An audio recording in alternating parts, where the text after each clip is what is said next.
हाँ,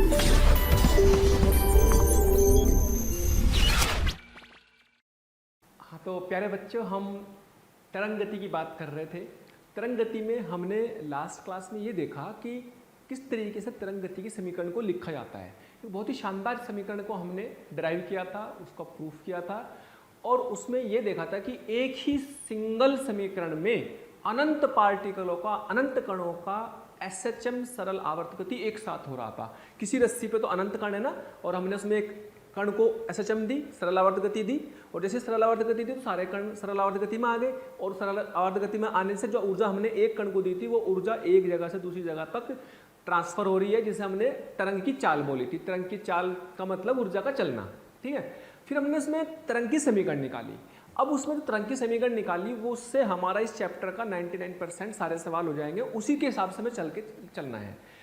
लेकिन थोड़ा सा और अगर इसमें आगे सोचा जाए ताकि और तरह के कंसेप्ट क्लियर हो अच्छे से, तो हमने इसमें किसी एक्स पर भी देख सकते हैं, किसी टाइम पर भी देख सकते हैं। तो हमने क्या देखा था अभी तक समीकरण निकालने में, और क्या हम और आगे इसमें मॉडिफिकेशन कर सकते हैं, वो चीज़ समझते हैं। हालांकि अपने पास जो वेव की समीकरण हमारे पास पहले आ चुकी थी उसी से काम चल जाएगा, क्योंकि उसी से हमारा सारा सवाल बन जाएंगे। लेकिन थोड़ा सा और कंसेप्ट वाली चीज़ों को देखते हैं। जैसे हमने इस वाले समीकरण में ये देखा था, पहले हमने क्या देखा वो समझ लें। हमने पहले ये देखा था कि भाई हमें इस कण की समीकरण पता है, हमें इस कण की समीकरण पता है, और इस कण की समीकरण निकालना थी।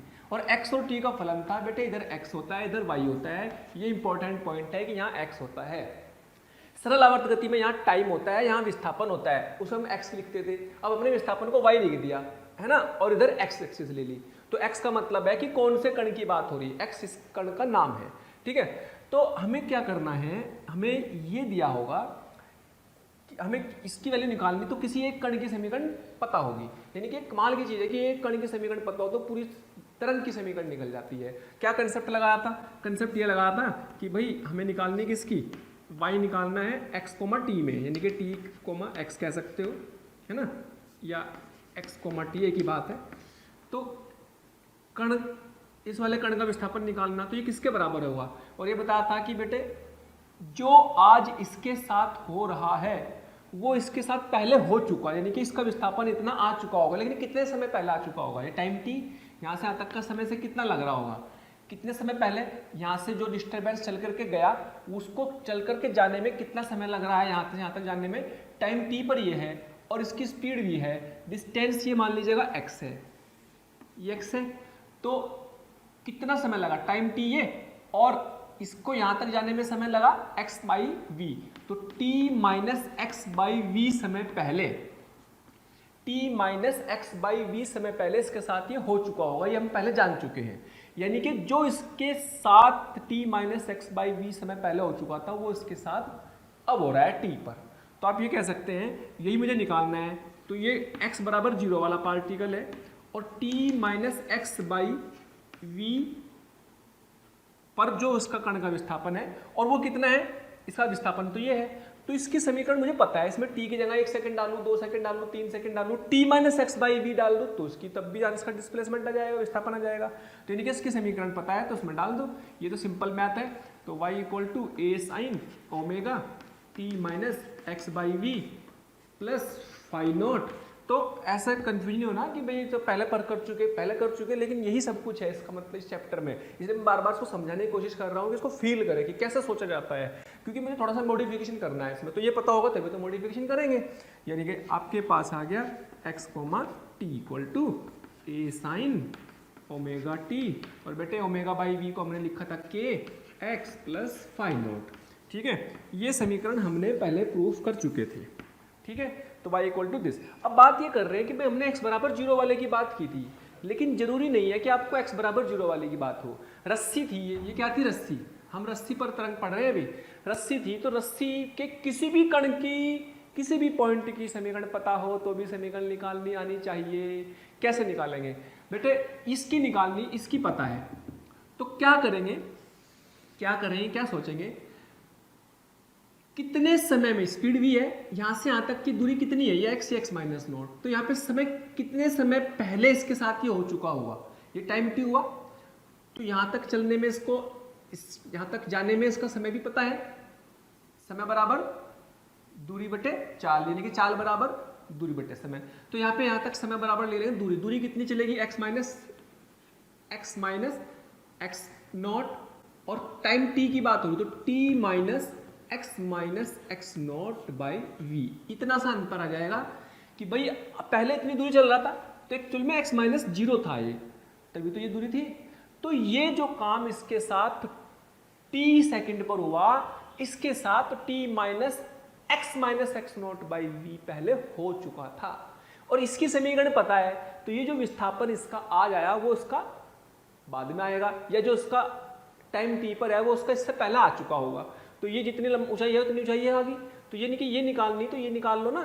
तो ये निकालने के कितने समय पहले की बात है? इतने समय पहले की, तो इतने समय में रख दो, तो जो आंसर आएगा वो इसका भी यही होगा। तो यही कंसेप्ट सोचना है बेटे। तो यानी कि अगर मुझे y निकालना है x, t, तो क्या करेंगे? इसकी समीकरण में a साइन ओमेगा क्या लिखेंगे? t minus x naught by v, है ना, और प्लस फाई नॉट लिखो, चाहे ना लिखो, तो जैसे भी आपको दिया होगा उस हिसाब से कर लेंगे। ये तो अपने पास आ गया इसका answer, a sine omega t minus k of x minus x naught plus phi naught. Clear? ठीक है।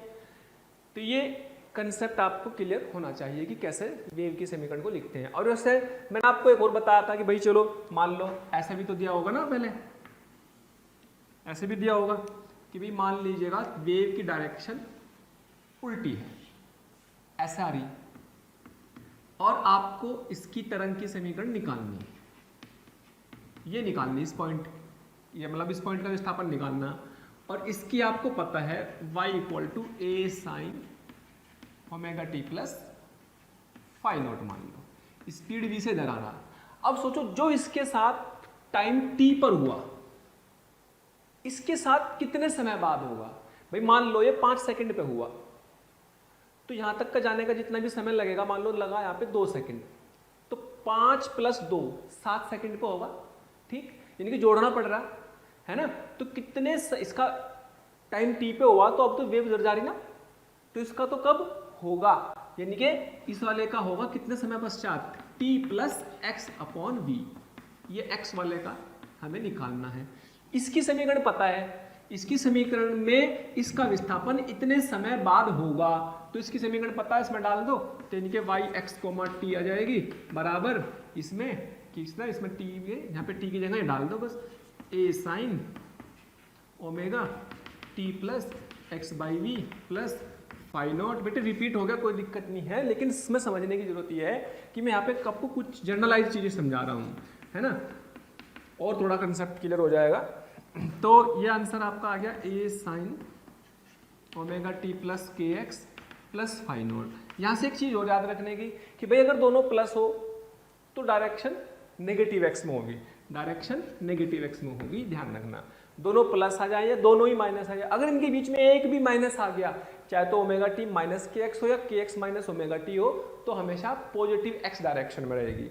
और अगर यहाँ एक्स है तो एक्स डायरेक्शन बोलेंगे, अगर यहाँ वाई है तो वाई डायरेक्शन बोलेंगे, अगर यहाँ जेड है तो जेड डायरेक्शन बोलेंगे, क्योंकि उसी के हिसाब से हमें डायरेक्शन लिखनी है। मान लो यहाँ पे मैंने लिख दिया कुछ भी, मान लो यहाँ पे मैंने लिख दिया जेड और यहाँ पे मैंने लिख दिया वाई, तो फिर डायरेक्शन क्या बोलेंगे? वाई, है ना। अगर मान लो मैंने यहाँ पे लिख दिया एक्स, यहाँ पे लिख दिया वाई, तो भी वाई बोलेंगे। अगर मैंने यहाँ पे जेड लिख दिया, जो जेड डायरेक्शन में वेव चल रही है, और अगर प्लस है दोनों में, प्लस जेड है तो माइनस जेड में जा रही है, और ये बीच में एक भी माइनस आ गया तो इसका मतलब प्लस जेड में जा रही है। तो उसी के अकॉर्डिंग फिलहाल इस सवाल में तो दोनों चूंकि प्लस के हैं तो माइनस एक्स में जाएगी। ओके, तो ये कंसेप्ट भी आपको याद रखना है कि भाई वापस आ रही है तो t plus x by v. तो हमारी जो सरल आवर्त गति की समीकरणें हैं उसी समीकरण से हम कर रहे हैं, क्योंकि हमारे कोर्स में सिंपल हार्मोनिक सरल आवर्त तरंगे एक तरह से सिंपल हार्मोनिक तरंगे हैं, सिंपल जो अपनी समतल तरंगे हैं, समतल प्रगामी तरंगे हैं, जो वो हैं वो सिर्फ सरल आवर्त गति से बनेगी, और कोई तरंग अपने कोर्स में है नहीं। हालांकि हम बात करेंगे और तरंगों की भी, अलग अलग शेप की भी हो सकती हैं। हमारे कोर्स में है साइन वेव वाली, जिनमें साइन के फंक्शन आते हों, साइन की तरंगे आती हों, है ना, जिनमें साइन की तरंगें आएंगी वही हमारे कोर्स में, क्योंकि हम एसएचएम से बना रहे हैं और एसएचएम किस में आई थी, साइन ओमेगा टी में, तो इसलिए हमारे कोर्स के हिसाब से हमने सारी की सारी तरंगों की शेप लिख दी। तो हम इसी शेप को इसलिए पढ़ रहे हैं। शेप कुछ भी हो सकती है, ट्रायंगुलर भी हो सकता है, त्रिभुजाकार भी हो सकती है ना, और कैसी भी शेप हो सकती है इस तरह की, है ना, कैसी भी रैंडम कोई भी शेप हो सकती है, क्योंकि तो एक तरह से ऊर्जा है, ऊर्जा ने जैसा भी झटका दिया, हमने जैसा ऊर्जा दी, पार्टिकलों में जैसा भी विक्षोभ हुआ, वो विक्षोभ से उसकी तरंग की शेप बन जाएगी। वो शेप कुछ भी हो सकती है, लेकिन नेचुरली 99% अपने जो जाए क्वेश्चन आएंगे वो इसी से रिलेटेड आते हैं, सरल आवर्त गति के, क्योंकि हमारे कोर्स में सिंपल हार्मोनिक वेव्स, सरल आवर्त तरंगे ही हैं। ठीक है, ओके।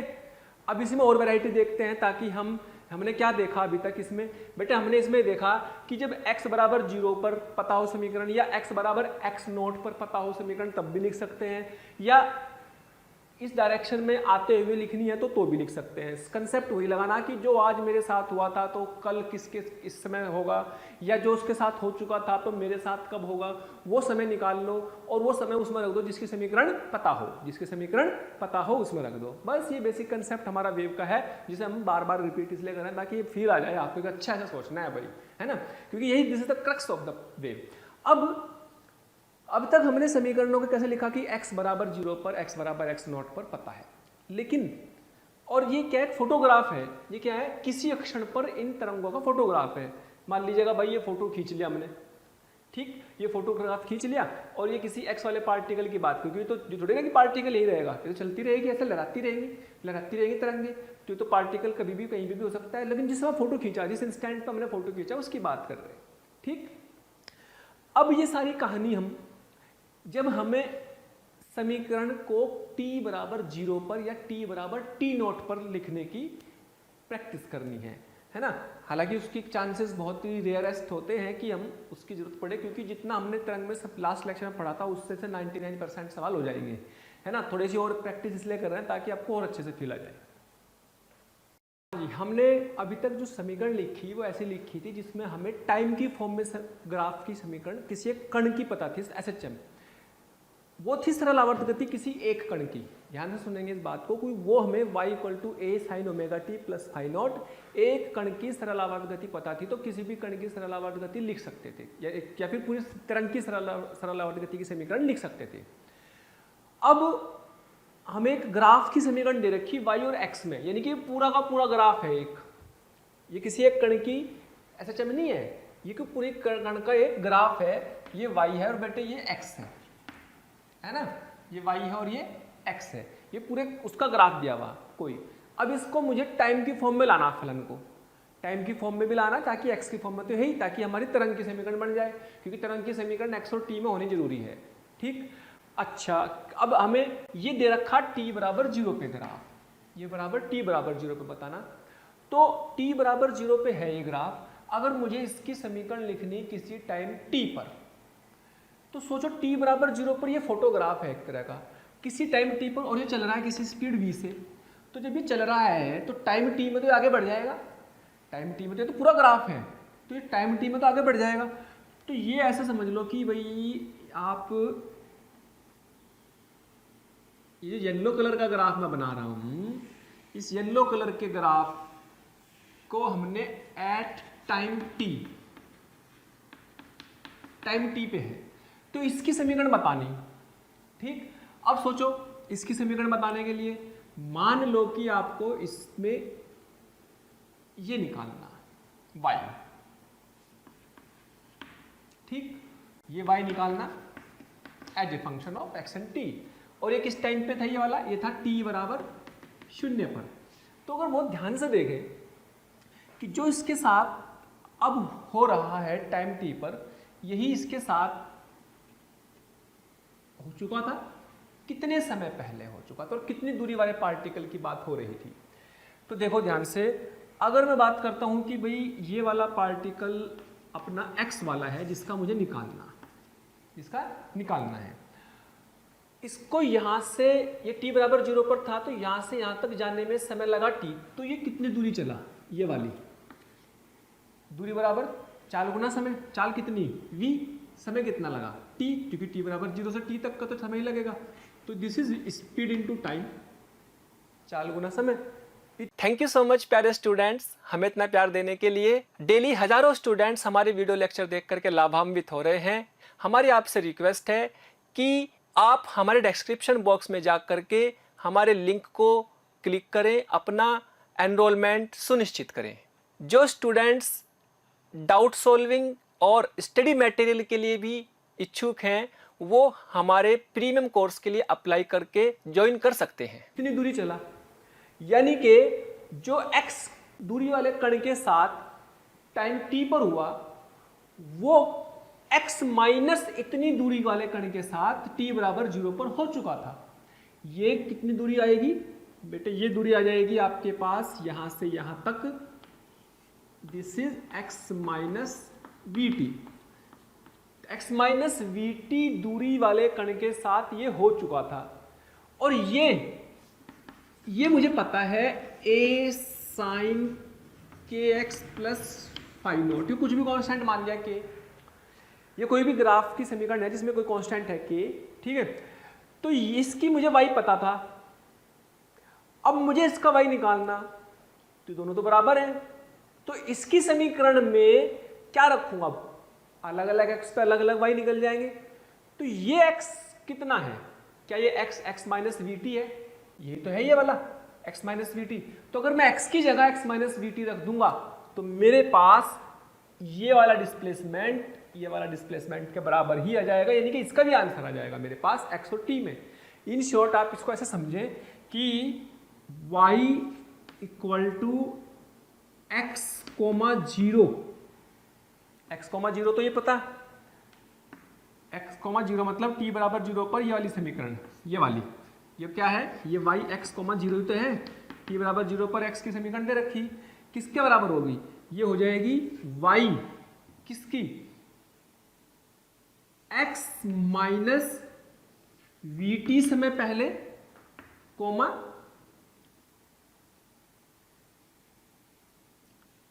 t। जो x कोमा 0 पर आंसर था वो x की जगह x माइनस वी टी रख दो, तो आपका उस टाइम t पे आंसर आ जाएगा। यानी कि आप क्या करोगे, इस समीकरण में ये कर देंगे x ए साइन, x की जगह x minus v t into k plus phi naught, तो समीकरण बन गई है a sine k x minus k v into t plus phi naught. तो समीकरण क्या बन गई, y of x comma t का फलन आ गया। और जब y और x कोमा टी का फलन आया, इसी को हम क्या नाम देते हैं, के एक्स माइनस, बेटे के इंटू वी क्या बनता है, ओमेगा बाई के क्या था v, ओमेगा अपॉन के क्या था v, तो के इंटू वी क्या बन जाएगा, omega t plus phi naught. तो ये समीकरण बन गई। इसका मतलब ये हुआ कि अगर कहीं पर भी ऐसे फलन मिल जाए ना जिनमें x माइनस वी टी या x प्लस वी टी या के एक्स प्लस ओमेगा टी या omega t plus k x, इस तरह के फॉर्मेट अगर मिले, वो हमारे चांसेस हैं कि वो वेव की समीकरणें होंगी, है ना, जिनमें के एक्स और ओमेगा टी, यानी कि a और b मान लो, अगर ए एक्स प्लस बी टी, ए एक्स माइनस बी टी, इस तरह के अगर हमें इसमें पद मिल जाए किसी भी फलन में, तो हम कह सकते हैं कि शायद वो तरंग की समीकरणों को रिप्रेजेंट करता होगा। वास्तव में करेगा नहीं करेगा उसका एक अलग तरीका, वो हम डिस्कस करेंगे इसी के बाद अभी। लेकिन हमें पहले ये देखना होगा कि इस तरीके का आना चाहिए, उसमें एक्स भी आना चाहिए, टी भी आना चाहिए, उसमें कुछ ना कुछ गुना भी होनी चाहिए, प्लस माइनस भी बीच में होने चाहिए, तो हमारा उस तरह का फॉर्मेट वेव की समीकरण बन सकता है। फिर से समझ लें इस बात को, दोबारा समझे कि भाई ये तरंग की समीकरण जो थी, तरंग की समीकरण नहीं बल्कि ग्राफ दे रखा था, x में और y में एक, t बराबर 0 पर पूरा एक ग्राफ है, किसी एक कण की SHM नहीं है ये, क्योंकि यहाँ x है, x this is not SHM। अब मैं चाहता हूं कि टाइम t पर इसको ग्राफ को एक फलन में बना लूं जिसमें x और t में आ जाए, वो फिर तरंग की समीकरण की तरह बन जाएगा। तो टाइम t में जब t बराबर 0 पर था ये, तो टाइम t में तो आगे खिसक जाएगा, मान लो टाइम t में इतना आगे खिसका, कितना खिसक जाएगा, vt। तो ये x दूरी वाले कण के बारे में y बताना था, तो यही y कौन से कण का हो चुका था पहले, x माइनस वी टी दूरी वाले कण का, यानी कि इस कण का हो चुका था ये, और ये इसका x निर्देशांक है। अगर मैं इसमें x की ये वैल्यू डालूंगा तो ये y आ जाएगा और ये y तो यही है, तो इसमें x की जगह x माइनस वी टी डाल दो, इसमें x की जगह ये x माइनस वी टी डाल दो और अपना काम चल जाएगा।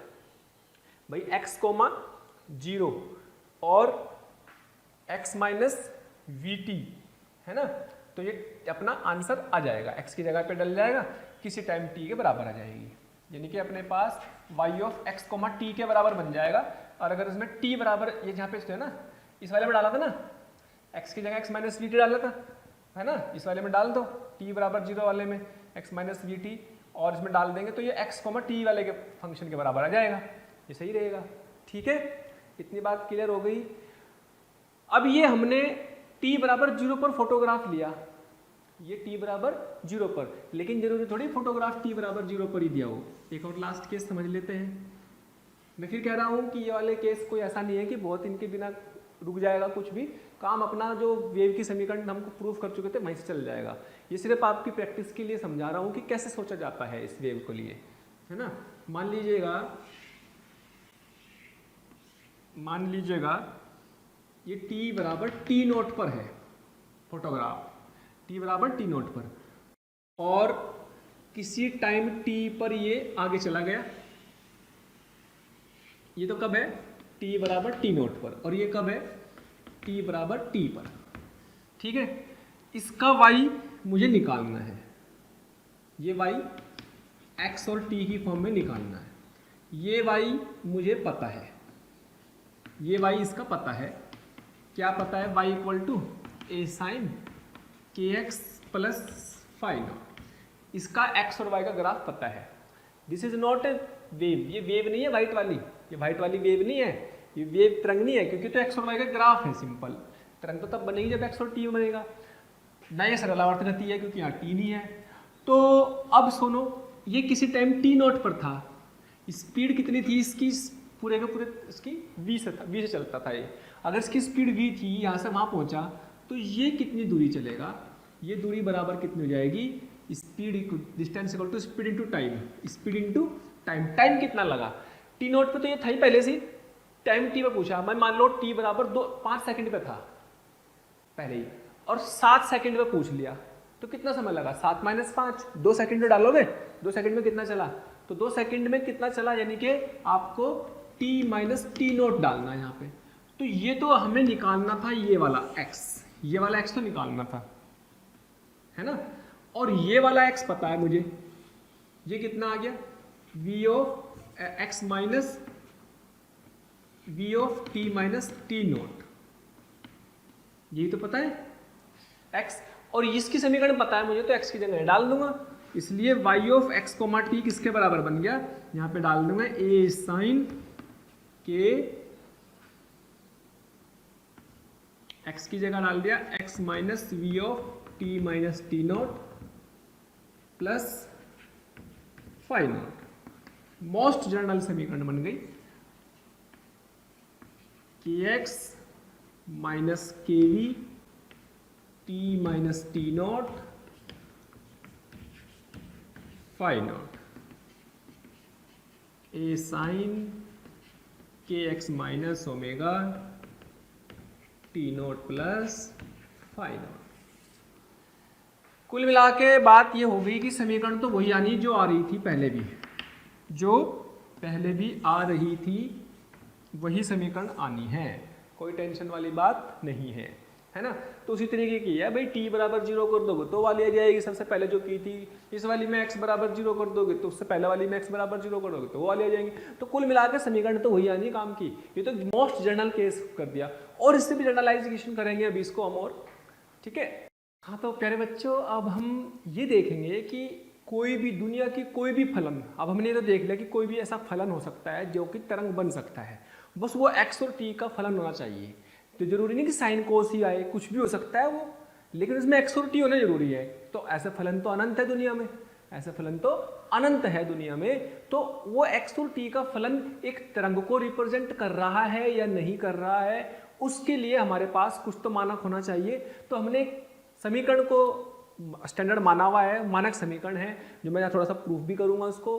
तो वो समीकरण अगर उस फलन में रखें, उस फलन को समीकरण में रखेंगे, अगर वो उसको संतुष्ट कर रहा होगा तो हम कहेंगे कि ये फलन भी एक तरंग को रिप्रेजेंट करेगा, और अगर वो उसको संतुष्ट नहीं कर रहा होगा तो मतलब वो एक तरंग नहीं है ना। तो एक तरीका मिल जाएगा हमें कि हाँ ये फलन तरंग है, ये फलन तरंग नहीं है। और तरंग का मतलब फिर दिमाग में रखें, तरंग का मतलब क्या होता है, ऊर्जा का चलना। तरंग में कौन चलता है, ऊर्जा चलती है। तरंग में क्या चलता है, विक्षोभ चलता है। तो वो जो चलता है तो उसकी कुछ तो फलन होगा एक्स वाई में, तो वो जो फलन होगा कुछ भी हो सकता है। तो वो जो होगा, अगर वो तरंग है एक्स वाई एक्स और टी में, अगर वो तरंग है तो कैसे पता लगेगा कि तरंग है, तो उसका एक समीकरण है उसमें संतुष्ट करवाएंगे उससे, अगर होगा ऐसा तो उसका मतलब तरंग है। तो क्या है वो समीकरण, उसकी बात करते हैं। तो इनके अवकलन रूप में आएगी, वो हमेशा याद रखेंगे उसको, ठीक है। अवकलन रूप में मानक तरंग समीकरण, अवकलन रूप में। जैसे मान लीजिएगा आपने, मैं स्टैंडर्ड से बात करता हूं क्योंकि हमें पता है कि y equal to a sine omega t plus k x phi naught, ये क्या है, एक समीकरण है, स्टैंडर्ड समीकरण है, ठीक है। तो चलो जी कर लेते हैं। मान लीजिएगा y इक्वल टू ले लिया a sine k x plus omega t plus phi naught, चलो ये रख लिया। तो इसमें क्या करो, del y upon del t निकालना। डेल का मतलब समझ में आता है पार्शियल डिफरेंशिएशन, आंशिक अवकलन। इसका मतलब x को नियत मान लेंगे, बाकी सब चीजें तो नियत है ही, फाई नॉट भी नियत, तो केवल t के साथ अवकलन करना। तो ये ओमेगा बाहर आ जाएगा, तो a ओमेगा कोस, इसको नियत मान लिया, ये तो नियत है ही, k x plus omega t plus phi naught. ये बाहर क्यों आता है, समझ में आता है ना भाई, बाहर इसलिए आता है क्योंकि जैसे मान लीजिएगा आपके पास कोई फंक्शन है y equal to a sine कितना है, मान लीजिएगा ओमेगा टी है, तब क्या करते हो, उसका डिफरेंशिएशन करते हो dy बाई डी टी, है ना। तो ये साइन का क्या लिखते हो, कोस ओमेगा टी, लेकिन इसको हमने t मान के किया, तो इसके डिफरेंशिएशन से मल्टीप्लाई करते हैं ओमेगा टी के। तो ओमेगा टी का डिफरेंशिएशन कितना आएगा, टी का 1, ओमेगा बच जाएगा कांस्टेंट, तो यानी कि a into omega cos omega T, तो इसलिए ओमेगा बाहर आ जाता है। इसको बोलते हैं चेन रूल, है ना, श्रृंखला नियम बोलते हैं अवकलन में। तो ये चीज आपको आनी चाहिए, ये मान करके चलते हुए हम आगे बढ़ते हैं कि आपको आता है, ठीक है। अब एक बार फिर से डिफरेंशिएशन किया जिसका, इससे क्या फायदा होगा, कुछ फायदा होगा तभी देखते हैं।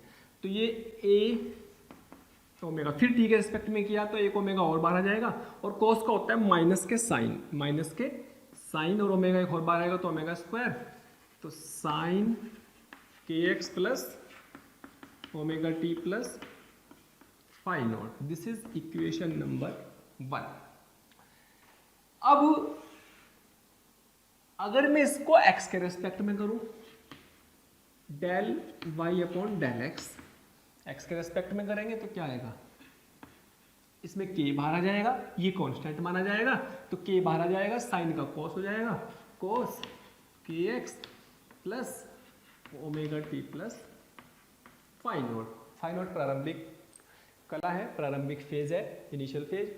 तो फिर से करा दोबारा है differentiation, d square y by d x square. हालांकि और अलग तरीके होते हैं इसका प्रूफ करने की, तो हम इसलिए कर रहे हैं क्योंकि हमें पता है कि ये वेव है, तो जाहिर सी बात है जो हमारा समीकरण आ जाएगी वही हमारे स्टैंडर्ड मान लेंगे। तो ये फिर से k बाहर आएगा और माइनस कोस का साइन आ जाएगा, तो k square sine k x plus omega t plus phi naught. समीकरण नंबर 2। और बेटे अगर हम इक्वेशन 1 और 2 को डिवाइड करें, मान लीजिएगा 1 को डिवाइड कर दिया किससे, 2 से, d square y by d x square, ठीक है। डिवाइड कर दिया किससे, minus k a k square sine k x plus omega t plus phi naught. लो जी डिवाइड करके ये तो सब छम छमा छम हुआ, छम्मा छम्मा छम्मा छम्मा, ओमेगा बाई के बचा, क्या बचा, ओमेगा बाई के का होल स्क्वायर बचा। ओ ओमेगा बाई के तो पता है क्या होता है, ओमेगा बाई के तो वी होता था। अच्छा जी, लो जी वी स्क्वायर आ गया, वी स्क्वायर आया तो क्या बना, तो बेटे del square y upon del square t square equal to v square into del square y upon del square del t square, तो बना है ना। तो ये कहलाती है दुनिया की स्टैंडर्ड वेव समीकरण। अगर आपके पास y, इधर तो x था ना भाई,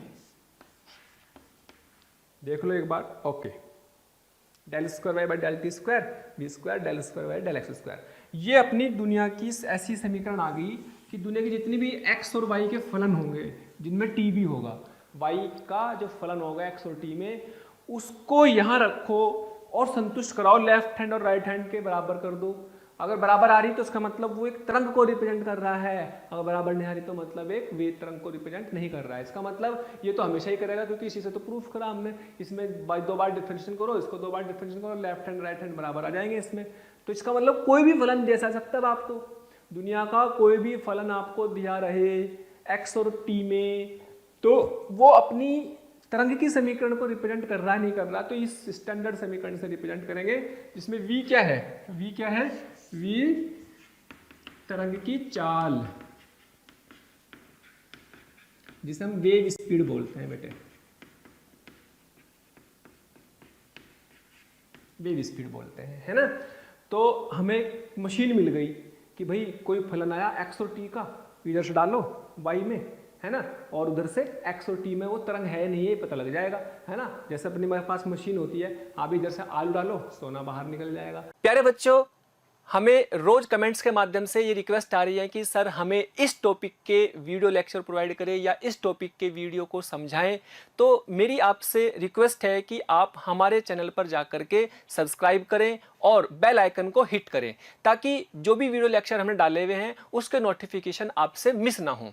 मैं ऐसा इसलिए कह रहा हूं क्योंकि हमने ज़्यादातर वीडियो लेक्चर को ऑलरेडी अपने चैनल पर डाला हुआ है, तो जिस लेक्चर की आप डिमांड कर रहे हैं वो लेक्चर आपको पॉसिबली वहां पर मिल जाएंगे। तो इसी तरीके से हम क्या करेंगे, इसी तरीके से y का फंक्शन ले लेंगे, y का फंक्शन को लेकर के इसे संतुष्ट, पहले तो ये निकाल लेंगे फिर ये निकाल लेंगे, देख लेंगे कि क्या दोनों बराबर आ रहे हैं, ये दोनों, ये वाला लेफ्ट हैंड साइड बराबर राइट हैंड साइड बराबर आ रही तो उसका मतलब वेव है, नहीं आ रही तो वेव नहीं है। एक तरीका मिलेगा हमें स्टैंडर्ड, ठीक है।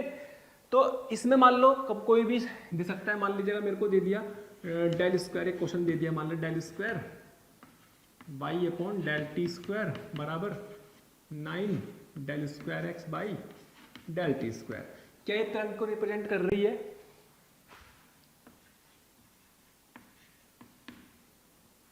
क्या ये तरंग को रिप्रेजेंट कर रही है? तो आंसर है यस, क्योंकि ये बिल्कुल इसकी स्टैंडर्ड फॉर्मेट में है। तो अगर बोले कि तरंग की चाल बताओ, बताओ तरंग की चाल कितनी, तो आंसर क्या लिखेंगे भाई, वी स्क्वायर, तुलना कर लेंगे इससे तुलना कर लेंगे, तो वी स्क्वायर की जगह कौन है 9, तो वी बराबर क्या आ जाएगा 3 मीटर पर सेकंड, आ गया आंसर, है ना।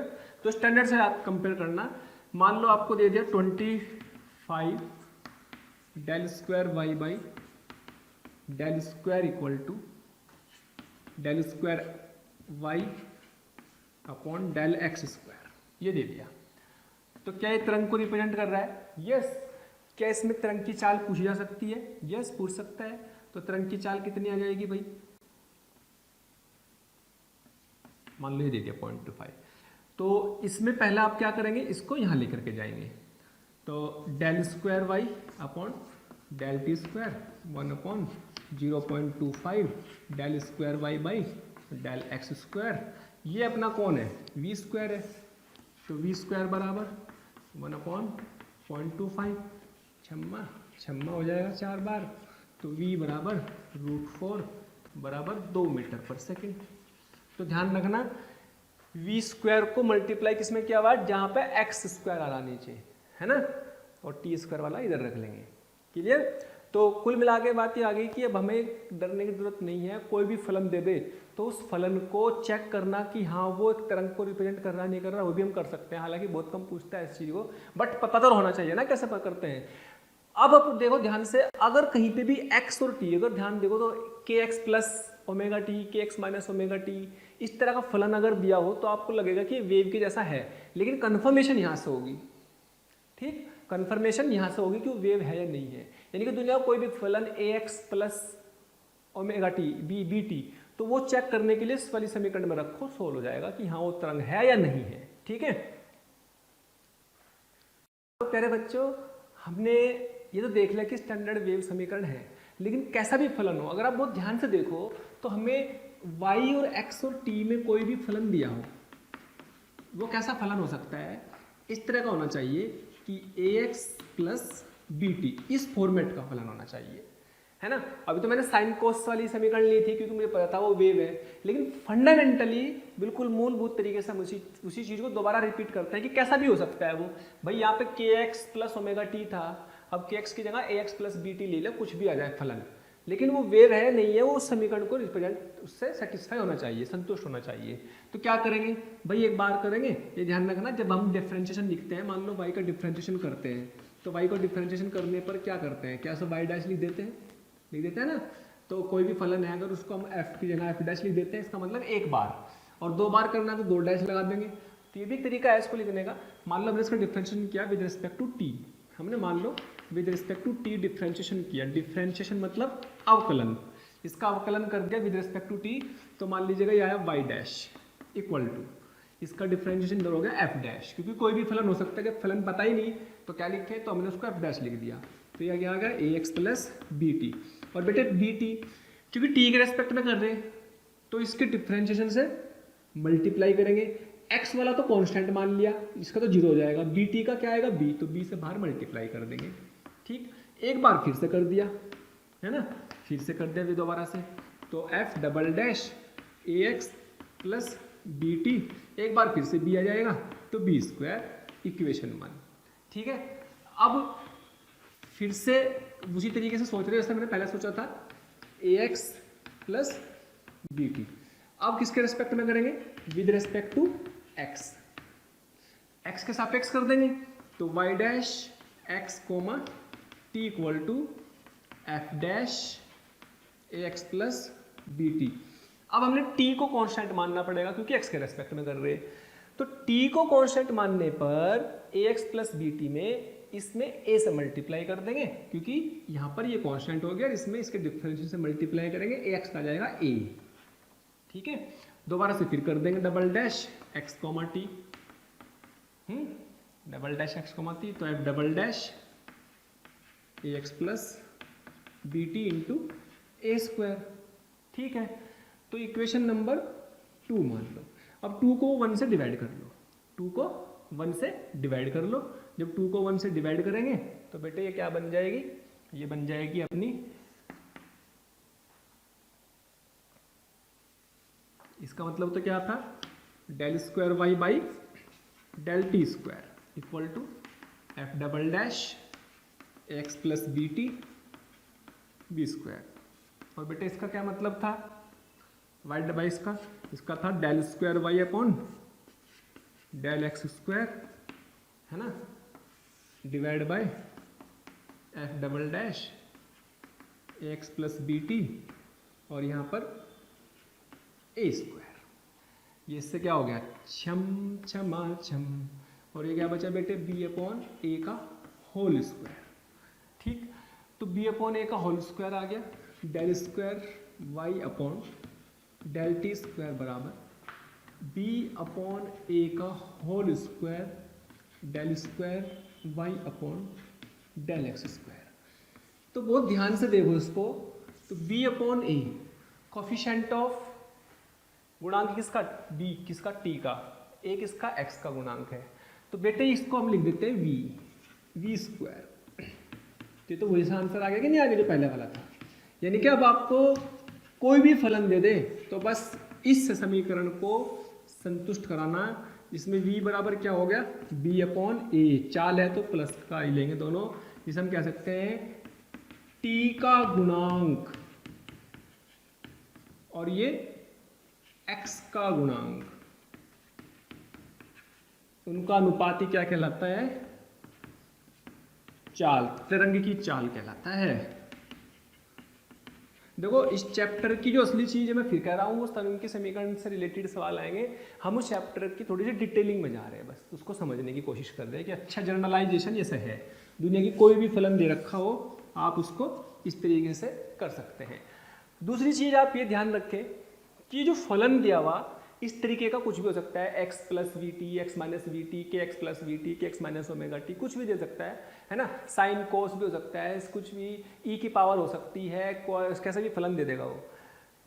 अब इसमें ध्यान से देखो कि जो फलन में अगर दोनों जगह प्लस है, यदि a एंड b दोनों ही पॉजिटिव है ना, बोथ दोनों पॉजिटिव है, या a एंड b दोनों नेगेटिव है, तो डायरेक्शन क्या आएगी, तो तरंग की दिशा सोचो क्या आएगी, जब दोनों ही प्लस के हो या दोनों ही माइनस के थे तो तरंग की दिशा क्या थी, माइनस एक्स, तो वो थी माइनस एक्स।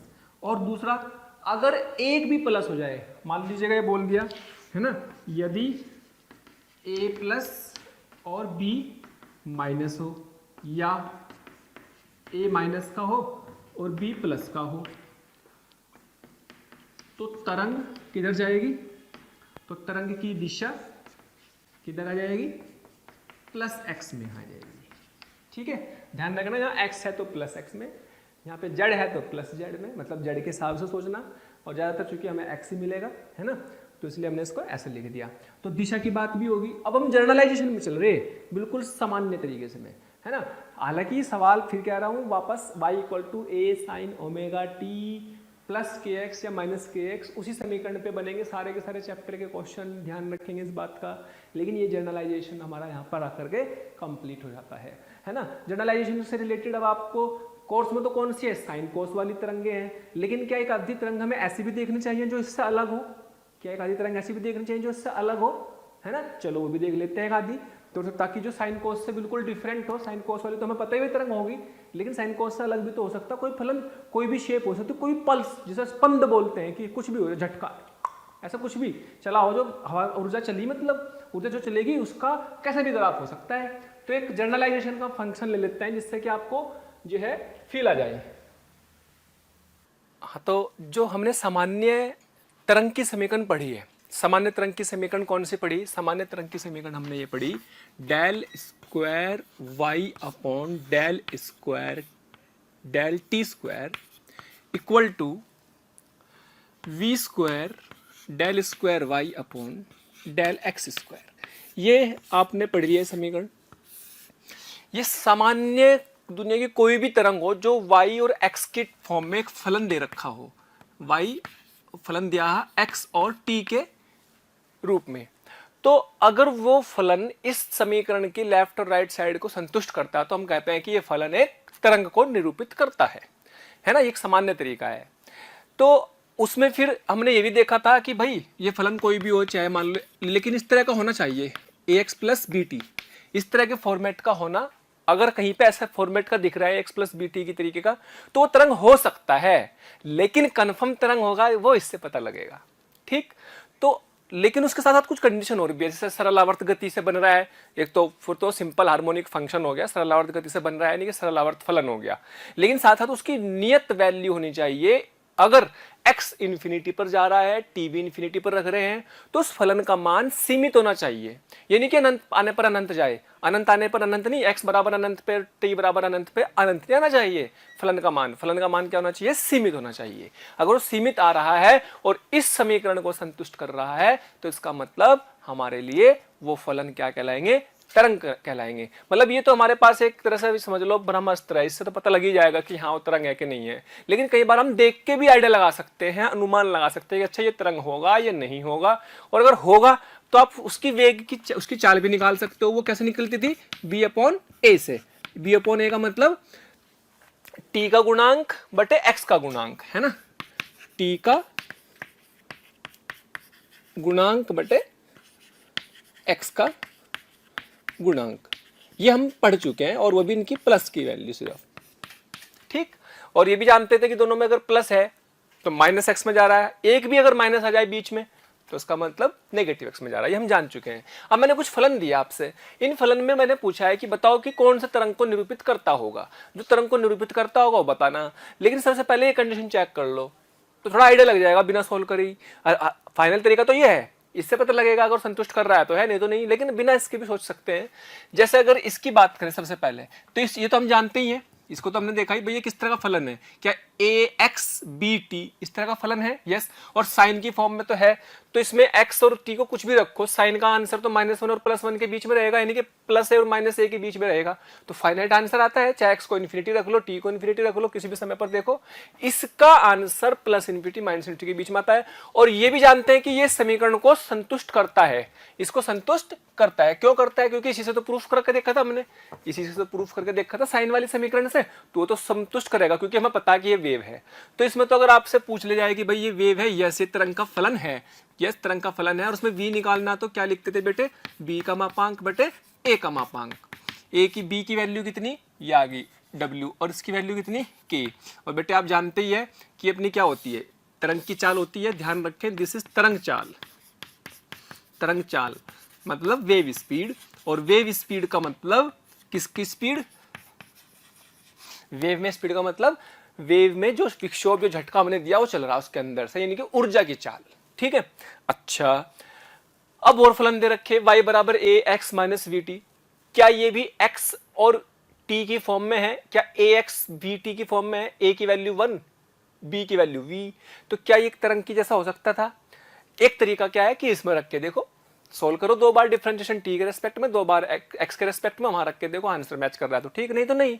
लेकिन हमें इसमें साफ साफ दिख रहा है भाई x इन्फिनिटी रख देंगे तो y भी इन्फिनिटी हो जाएगा, t इन्फिनिटी रख देंगे तो t भी, तो यानी कि ये तरंग का फलन नहीं है, ये तरंग का फलन नहीं है। इसमें भी x इन्फिनिटी t इन्फिनिटी रख देंगे तो ये भी तरंग का फलन नहीं है, क्योंकि इसमें भी y अनंत आ जाएगा। अगर इसमें भी x और t को अनंत रख देंगे तो y अनंत, तो ये भी तरंग का फलन नहीं है, ठीक है।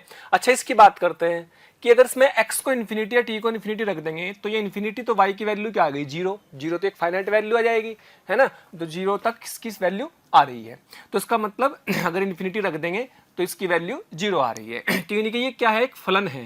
तो ये कैसा फलन है, तो ये तरंग का फलन है, तरंग फलन है। अब वो शेप कैसी भी आ सकती है, क्योंकि हर फलन का ग्राफ अलग अलग होता है, लेकिन हमारे कोर्स में केवल ये वाली है, ध्यान रखें।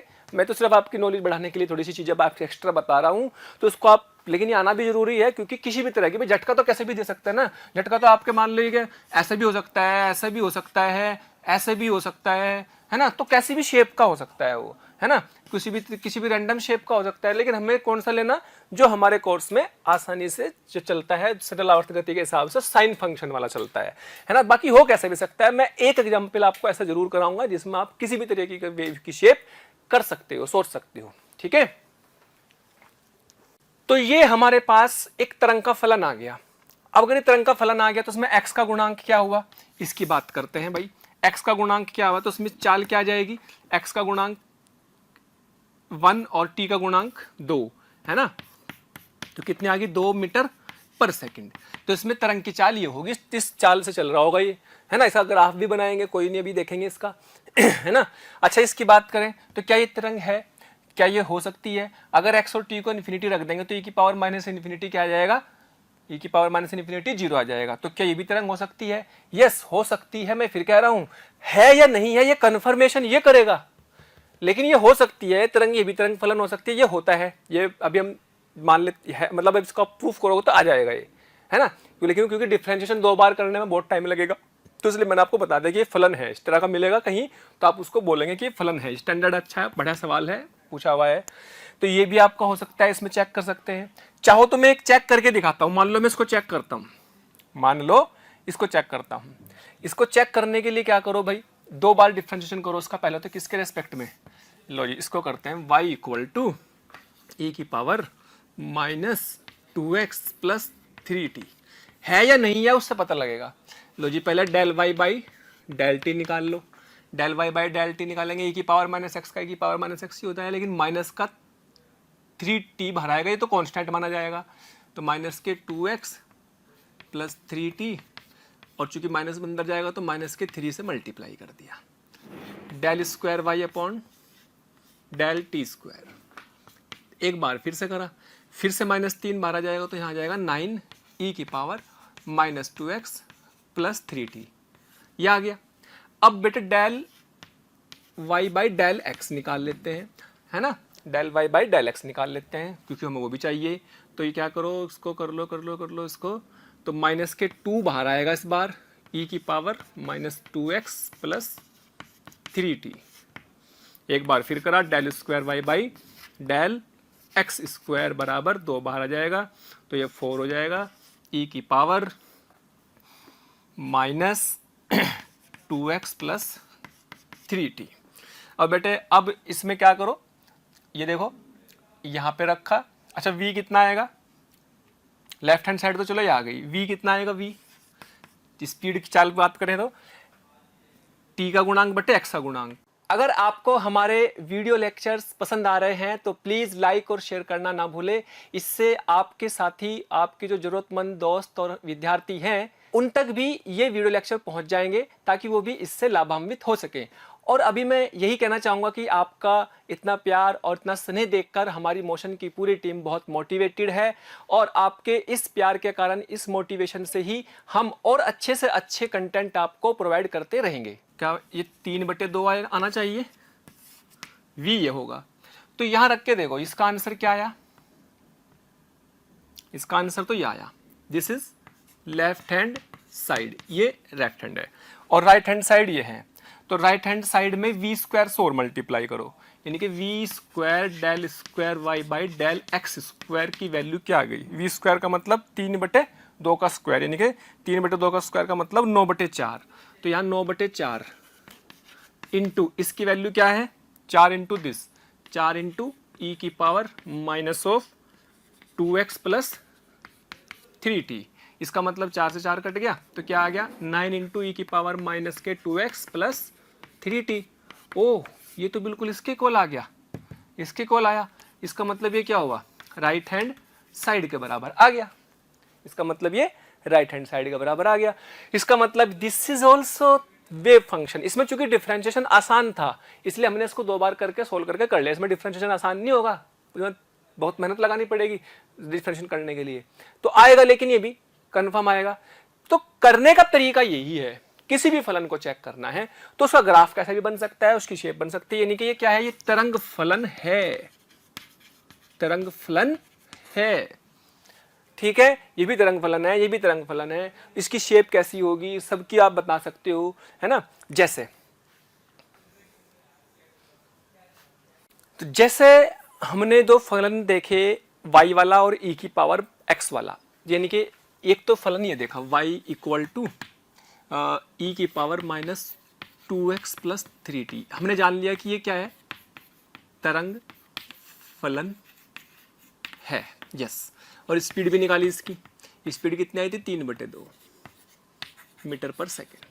अगर बोले कि इसकी शेप कैसी होगी, इसकी पल्स, स्पंद बोलते हैं उसको, इसकी जो पल्स है, स्पंद है, वो कैसी होगी, बेटा ग्राफ बना लेते हैं। पहले क्या करो कि इस ग्राफ को आप मान लो कि t बराबर 0 पर, तो y कितना आ जाएगा, y आ जाएगा e की पावर -2x। और बेटे इसका ग्राफ आपको आना चाहिए। तो यानी कि आपने क्या करा कि जो पल्स थी, ऊर्जा जो है शेप में चल रही इस एक्सपोनेंशियल फलन के रूप में, तो इस चरघातांकी फलन के रूप में जो ऊर्जा चल रही है वो ऊर्जा को हमने किसी एक कक्षण पर देखा t बराबर 0 पर, उस किसी भी रस्सी के अंदर को चल रही है मान ली ऊर्जा, तो t बराबर 0 पर x अलग अलग पार्टिकल कहां कहां होंगे इस समय। तो t बराबर 0 पर देखो, अगर x बराबर 0 रखेंगे, अगर x बराबर 0 रखा तो y कितना आ जाएगा, 1 आ जाएगा। और अगर x बराबर इन्फिनिटी रख देंगे तो y बराबर 0 आ जाएगा। इसका मतलब ये 1 x बराबर 0 पर, x बराबर, क्योंकि ग्राफ किसके बीच में होता है, y और x के बीच में, लेकिन किस इंस्टेंट पर देख रहे हैं, किस अक्षण पर देख रहे हैं, t इक्वल टू 0 पर देख रहे हैं। तो क्या आ जाएगा, चलो जी, अब जैसे x बराबर 0 पर 1 और x इन्फिनिटी पर y 0 है, तो यानी कि y की वैल्यू जैसे x बढ़ाएंगे तो y 0 है। इसका मतलब ग्राफ कैसा बनेगा, एक्सपोनेंशियली डीके, तो एक्सपोनेंशियली डीके ग्राफ बन जाएगा, है ना, क्योंकि यहाँ पर एक्सपोनेंशियली चरघातांकी फंक्शन का ग्राफ ऐसा होता है। लेकिन ये किस इंस्टेंट पर है, t बराबर 0 पर।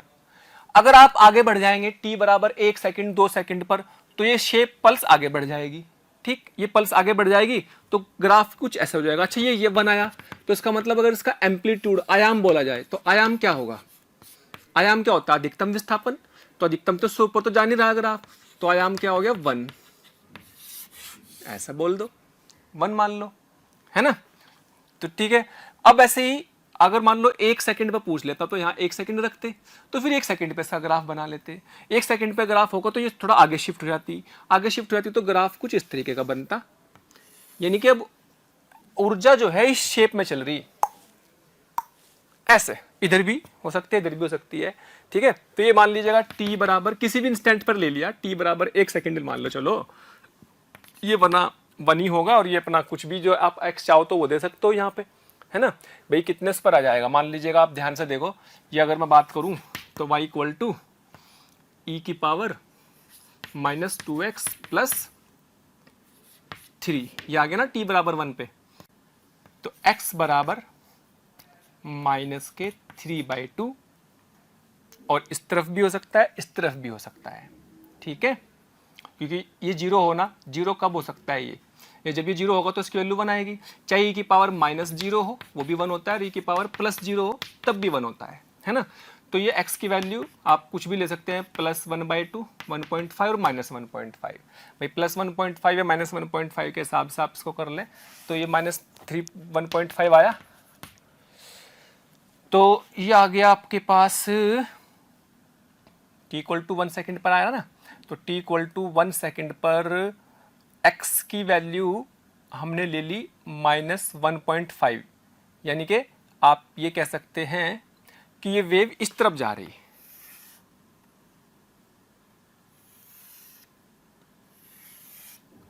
क्योंकि दोनों प्लस क्या है ना, जा किधर रही? वी प्लस जा रही किधर होगी? नेगेटिव x में। तो यहाँ x बराबर 1.5 पर, t बराबर 1 सेकंड पर, ठीक, इतना आ गया, इसकी वैल्यू 1 होगी, ठीक है। तो इस तरीके से ये निकाल सकते हैं सारे के सारे ग्राफ को कि ऐसे पल्स चल रही है। ये थोड़ा सा एक्स्ट्रा चीज़ें हैं जो आपको दिमाग में रख करके चलनी है, ठीक है। तो इस तरीके से इसकी तरंग की वेव की इक्वेशन बन गई, ठीक है, इसकी तरंग की वेव की इक्वेशन बन गई। तो अलग अलग इंस्टेंट पर बन सकते हैं हर क्षण पे, क्योंकि ऊर्जा तो चल रही है, हर क्षण पे चल रही। तो किसी इंस्टेंट पर एक फोटोग्राफी है, 1 सेकंड में फोटोग्राफी है, 1 सेकंड पर आप फोटोग्राफी भी ले सकते हैं। उससे पहले कभी आ रहा होगा, मान लीजिएगा आप ऐसा समझ सकते हो कि इसकी दिशा इधर से चल रही है, ऐसा समझ लो कि भाई ये आपका इधर चल रहा, क्योंकि इसमें दोनों ही कैसे हैं, प्लस के हैं, ये भी प्लस ये भी प्लस, तो दोनों इस तरफ चल रहे। तो 0 पे 1 सेकंड, 0 सेकंड पे ही हो गया, तो 1 सेकंड पर इधर जाएगी, ठीक है। इतनी बात समझ में आ गई, यानी कि 1 सेकंड पहले जिस समय आप देखोगे तो फिर वो वाला ग्राफ भी बन जाएगा जो हमने बनाया था, ठीक है। जिसमें अगर इससे पहले की बात करेंगे तो वाला ग्राफ भी बन जाएगा। तो कुल मिला के ऐसे बहुत सारी पल्सेज आप देख सकते हो। अच्छा, अब एक और ग्राफ बनाया था y इक्वल टू 2/(x-2t+4) वाला, उसको देखते हैं। चलिए, जैसे हमने ये देखा था कि क्या ये एक तरंग का फलन है, तो हमने बोला कि हाँ ये तरंग का फलन है, ठीक है, ये एक तरंग का फलन है, तरंग फलन है। चेक उससे कर सकते थे हम समीकरण से, लेकिन फिलहाल ये तरंग का फलन है। तो इसमें पहला सवाल तो ये है कि इसकी स्पीड बताओ, पहला सवाल। दूसरा सवाल ये है कि इसका आयाम बताओ। तीसरा सवाल ये है कि t बराबर 0 तथा t बराबर 1 सेकंड पर इसका ग्राफ, जिसे हम पल्स भी बोल सकते हैं, इसकी पल्स की फॉर्म में, या फिर इसको हम स्पंद बोल सकते हैं कि इसके स्पंदों को खींचो, उसका ग्राफ कैसा आएगा, इसकी पल्स कैसी आएगी, है ना। तो अब क्या करें भाई, ये तो अलग अलग समय पर अलग अलग बढ़ता जाएगा y का ये फंक्शन। तो अब इसमें देखो, ये t इक्वल टू 0 पर और x इक्वल टू 0 पर y की कुछ तो वैल्यू आ रही, और t इक्वल टू इन्फिनिटी पर ये टेंडिंग टू 0 आ रहा है, यानी कि फाइनाइट वैल्यू आ रही है, यानी कि किसी चीज दो नंबर्स के बीच में इसका आंसर है। तो इसको जो क्या करेंगे हम कि हम इसका एक फोटोग्राफ ले लेते हैं t बराबर 0 पर। जब t बराबर 0 रखा तो क्या बनेगा, x² + 4 बनेगा, यस। अब मुझे चाहिए आयाम। अच्छा, v तो निकालने में कोई दिक्कत है नहीं, v तो आप पहले भी निकाल चुके, v निकालने में तो कुछ नहीं, t का गुणांक बटे x का गुणांक, तो 2/1 कर देंगे, तो 2 मीटर या सेंटीमीटर, अगर मैं इसे मीटर में दे रहा हूं तो मीटर पर सेकेंड, ठीक, ऐसे दे दिया। y इक्वल टू 2/(x² + 4) आ गया t बराबर 0 पर। ये एक इंस्टेंट पर ये y और x में रिलेशन आया। सोचो y का अधिकतम मान, y का अधिकतम मान, मैक्सिमम वैल्यू क्या होती है, आयाम, वही तो ए होगा। अब जी बताओ ये अधिकतम कब होगा, ये अधिकतम कब होगा, जब ये क्या हो, न्यूनतम। ये न्यूनतम होने के लिए 4 में तो कोई चेंज कर नहीं सकते, ये न्यूनतम होना चाहिए। और दुनिया का कोई भी स्क्वायर हो उसकी न्यूनतम वैल्यू क्या होती है, शून्य। स्क्वायर की कोई भी टर्म हो उसका न्यूनतम मान शून्य हो सकता है, क्योंकि प्लस का एक्स लो है माइनस का एक्स लो तो स्क्वायर तो बढ़ जाएगा, तो सबसे कम क्या आएगा, 0। इनके एक्स बराबर 0 पर ही एक्स स्क्वायर की न्यूनतम वैल्यू, न्यूनतम मान x बराबर 0 पर होगी, ठीक।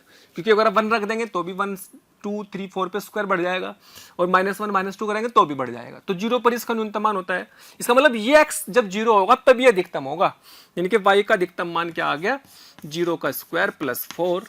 ये थोड़ा सा मैथ लगाने वाली बात है और कुछ नहीं है। 0.5 इसका एम्पियम, इसका क्या आ गया हमारे पास, आयाम, वो आ गया आयाम, जिसे हम a बोलते हैं, यानी कि इससे ऊपर नहीं जाएगा।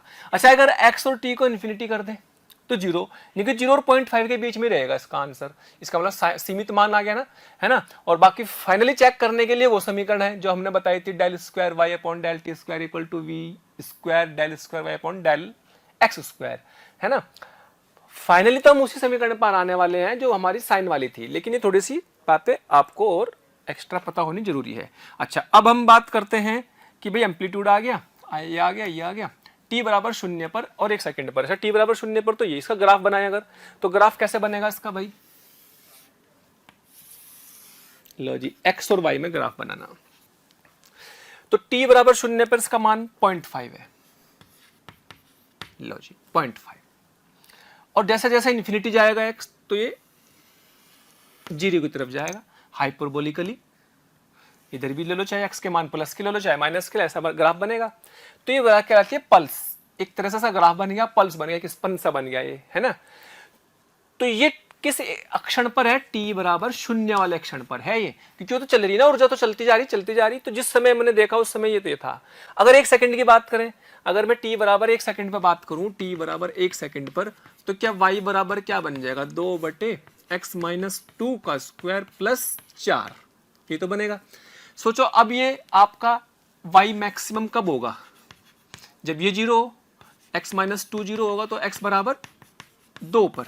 y मैक्स कब होगा, जब ये 0 होगा, इतना वाला, क्योंकि ये 0 होगा, स्क्वायर है ना, स्क्वायर वाले की वैल्यू जब 0 होती तो ये अधिकतम होगा, तो ये न्यूनतम होगा, तो इसके न्यूनतम होने से अधिकतम हो जाएगा, यानी कि आयाम कितना जाएगा, जब ये 0 हो जाएगा तो आयाम तो अभी भी वही रहेगा 0.5, यानी कि आयाम 0.5 x बराबर 2 पर आएगा।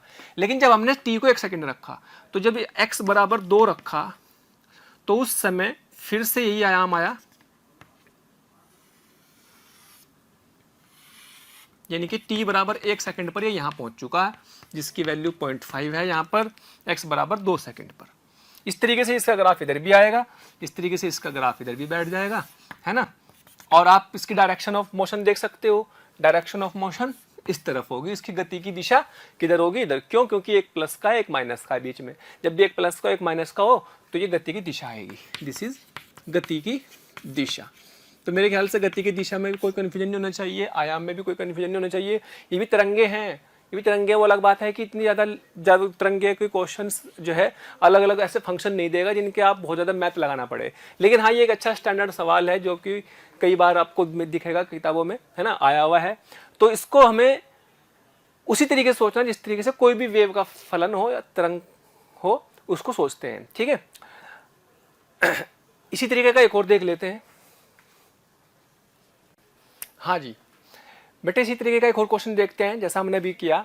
तो जैसे हमने दे दिया y = 4/x-40 का होल स्क्वायर प्लस 2, यानी कि x - bt, ax + bt की फॉर्मेट तो है, x + bt के जैसा तो है, यानी कि तरंग हो सकता है और है भी, इसको हम प्रूफ कर सकते हैं, लेकिन प्रूफ नहीं कर रहे। तो ये तरंग का फलन है, ये तरंग का फलन दिया है, ये तरंग का फलन है। अगर तो v की वैल्यू बतानी, तो पहला तो बेटे सॉल्यूशन में v निकालने में कोई दिक्कत है नहीं।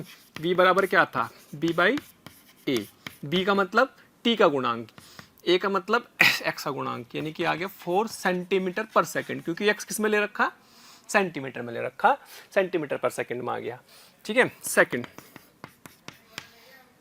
आयाम बताने के लिए बेटे t बराबर 0 पर y कितना है पहले ये निकाल लेते हैं। क्या ये आया x² + 2। अब फिर वही y का अधिकतम मान कब होगा, y मैक्सिमम कब होगा, एट x बराबर 0 पर। जब x 0 होगा तो x² सबसे मिनिमम होगा, तो ये मिनिमम आया है ना, ये मिनिमम का न्यूनतम आया तो ये अधिकतम होगा, और जो अधिकतम मान होता है y का वो आयाम होता है डेफिनेशन के अकॉर्डिंग। तो 4 और ये बेटे 4/2 तो 2 सेंटीमीटर, क्योंकि y भी सेंटीमीटर में लिया हुआ हमने। ठीक, तो ये अपना पास आ गया इसका आयाम, यही अपना क्या हो गया e, यानी कि पहला पार्ट हो गया, दूसरा पार्ट हो गया। t बराबर 0 और 1 सेकंड पर, दूसरा हो गया t बराबर 0 और 1 सेकंड पर इसे ग्राफ बनाने हैं। तो बेटा कुछ नहीं, आपको y बराबर t बराबर 0 पर बना दो पहले तो, 4/x² + 2, तो कोई दिक्कत नहीं है इसमें ग्राफ बनाने में। अच्छा, एक प्लस का है एक माइनस का है, बीच में माइनस है ना, तो इसका मतलब डायरेक्शन ऑफ मोशन, गति की दिशा इधर होगी, इधर y इधर x, तो कितना आया अधिकतम मान 2 आ गया। अब जैसे जैसे x बढ़ाएंगे ये वैल्यू बढ़ेगी अगर, तो क्या ये घटेगा, यस, और अगर x इन्फिनिटी जाएगा तो y टेंडिंग टू 0। भाई x की वैल्यू 0 करी थी तो y की वैल्यू कितनी आई थी, 2 आ गई थी, लेकिन अगर x को अनंत कर देंगे तो y कितना जाएगा 0 की तरफ, तो फिर वही वैसे ही ग्राफ आएगा जैसे पहला आया था, ये 0 की तरफ और x कहाँ जा रहा है इन्फिनिटी, तो ऐसे ही इधर भी होगा। तो ये t बराबर 0 पर इसका फोटोग्राफ आ गया। ठीक, और अगर बोला जाए कि भाई t बराबर 1 सेकंड पर बनाओ, लो जी t बराबर 1 सेकंड पर बनाओ, तो t बराबर 1 सेकंड पर बनाने में कुछ नहीं है, लो बना दो, t बराबर 1 सेकंड पर y = 4 बराबर x - 2 का होल स्क्वायर प्लस 2, ये बनेगा। t की जगह 1 सेकंड रख दो, सॉरी 4, यहाँ पर जब 1 सेकंड रख देंगे तो x - 4 बनेगा। तो अब ये 0 कहाँ होगा, ये वाला टर्म, जब ये मिनिमम होगा 0 होगा जब तक अधिकतम आएगा, तो x - 4 बराबर 0 रखने पर x बराबर 4 पर y का मान क्या होगा, अधिकतम होगा, तो यानी कि उस समय y कितना जाएगा 2, यानी कि इसका मतलब ये हुआ x बराबर 4 ले लो, और 4 पर वापस फिर से 2 आएगा ये, और यहाँ से फिर से ग्राफ इसका ऐसे बनेगा, ये इन्फिनिटी की तरफ जा रहा, ये भी इन्फिनिटी की तरफ जा रहा। ठीक है, तो ये अपना y आ गया। अगर आपसे बोला जाए कि भाई x बराबर 1 सेंटीमीटर पर, मान लो बोला कि y बताना, t बराबर 1 सेकंड, x बराबर 2 सेकंड, 2 सेंटीमीटर या 1 सेंटीमीटर ले लो, तो y कितना होगा, कुछ भी पूछ सकता है, तो y यहाँ रख दो बेस में, x बराबर 1 सेंटीमीटर, 1 - 2 का स्क्वायर प्लस -4 का स्क्वायर प्लस 2, तो 4 - 1 3 कितना आ गया, 1 - 4 कितना आ गया यहाँ पे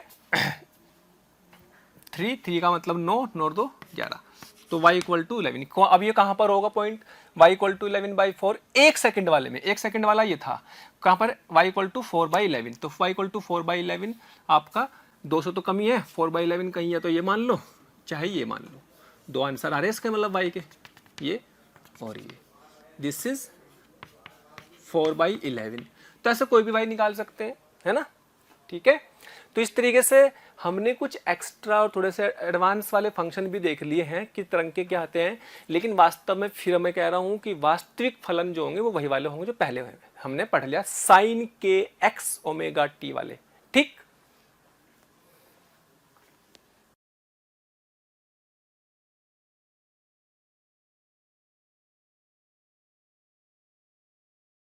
तो प्यारे बच्चों, अगर आप चाहते हैं कि आपको किसी भी टॉपिक के लाइव डिस्कशन, वीडियो लेक्चर या स्टडी मटेरियल की ज़रूरत है, तो कृपया आप हमें इस नंबर पर कॉल कर सकते हैं 18002121 799 18002121 799।